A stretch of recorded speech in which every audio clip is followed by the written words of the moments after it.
and ultimately it's eternal. Envious people whose attachment to others' suffering gives them some kind of perverse enjoyment can never understand the nature of consciousness. Why? Because they are addicted to the material disease of seeing everything in terms of material association. Oh, this person is more intelligent than I am. Oh, he may be able to go out and get the job that I want to get. Or he may be able to go and get the car or the girl or whatever it is that I covet because of his increased ability. Therefore, he is my enemy. Therefore, I must stop him. I must sabotage him in some way before he can exercise his privilege of his blessed condition. This is envy. This is jealousy. That, oh, this person has some nice material attributes.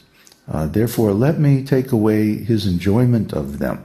Let me stop him from enjoying his natural blessings. So the natural condition of the soul is to exist happily and comfortably in God's kingdom. God's kingdom is not only the spiritual world, it's the material world as well. So as soon as someone is in a nice condition of happiness and security, there's always some envious person there trying to take it away. And as we were saying before, the government should protect people from this sort of envious activity and allow them to realize their birthright of a happy, safe, and comfortable existence, even in this material world. And that will help them in their steady march towards spiritual perfection. That's the real duty of the government. But if the government is composed of people who are envious, who are jealous, who want to exclude others from their good fortune or from their birthright, then that government cannot be really of help in a spiritual way. So those type of people should not be in the government. They should not have any kind of power, actually, because they will use whatever power they've got only to further their jealousy and envy. And this is not a good thing. As we were talking about a materialistic person being less intelligent, they cannot learn by hearing. Maybe they cannot even learn by experience. We all know people who have done ignorant things and then gone ahead and done them all over again, even though they suffered in the beginning. For example, in the holiday season, a lot of people eat too much.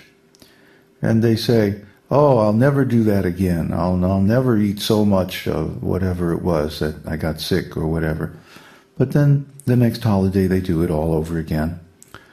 And do they ever learn? Well, maybe not.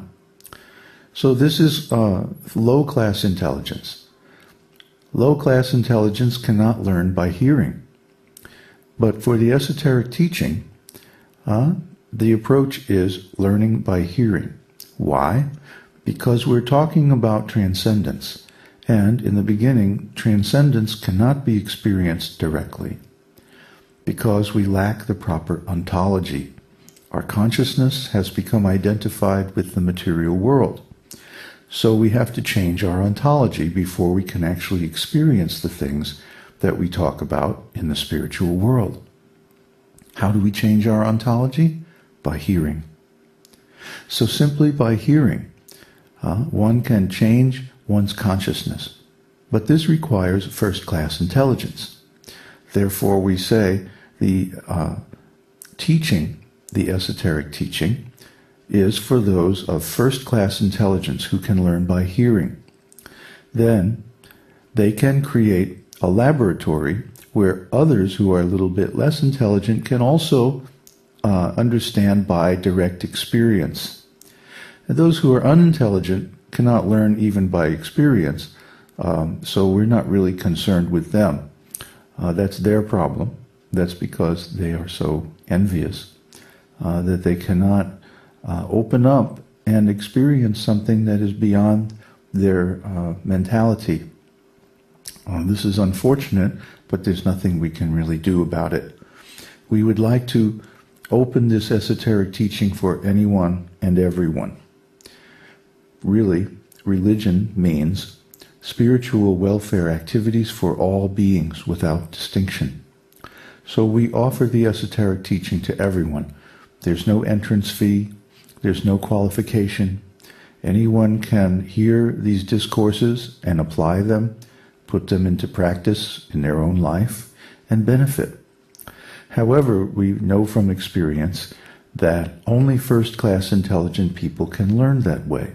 So therefore, we are mainly interested in talking to those kinds of people, because then they can establish a local group for further propagation of the teaching. The unintelligent, the envious, the jealous people, they will never learn. They cannot learn because they are so angry, envious, and jealous of people who do have knowledge. This is unfortunate. We would like to help them too, but in their case, they cannot learn by hearing or even by direct experience, so what can we do?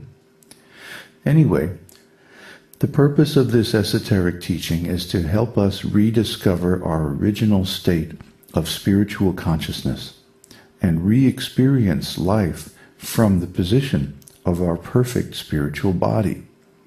In this material world, we cannot attain a perfect body. We have discussed this many times from different angles. And one of the reasons why not is because there are always envious people around. And even if we get close to having a perfect situation, you can count on it. Someone will come along and want to make your day. So in this world, it's very, very difficult to attain any kind of blessing or any kind of perfection. And even if we do, we can't hold on to it for so many reasons.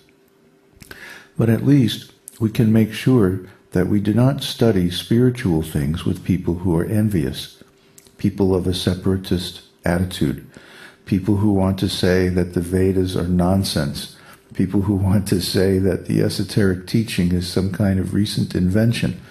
These are all lies by envious people trying to separate us from our natural birthright, our right to live happily, in security, in this material world while we develop a spiritual consciousness and go back to our original home in our perfect spiritual body.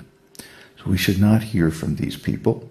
We should hear from people whose interest is to benefit us, is to be our well-wisher, is to bring us into knowledge and bring us back to our original peaceful, happy condition in the spiritual world.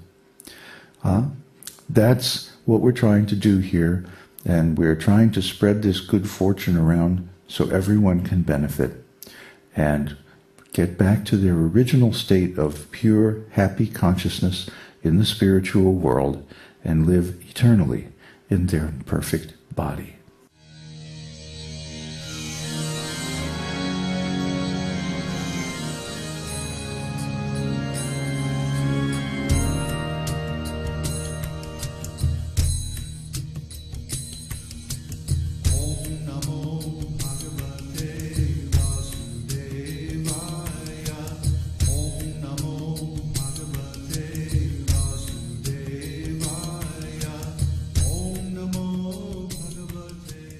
We hope you've enjoyed this edition of My Perfect Body.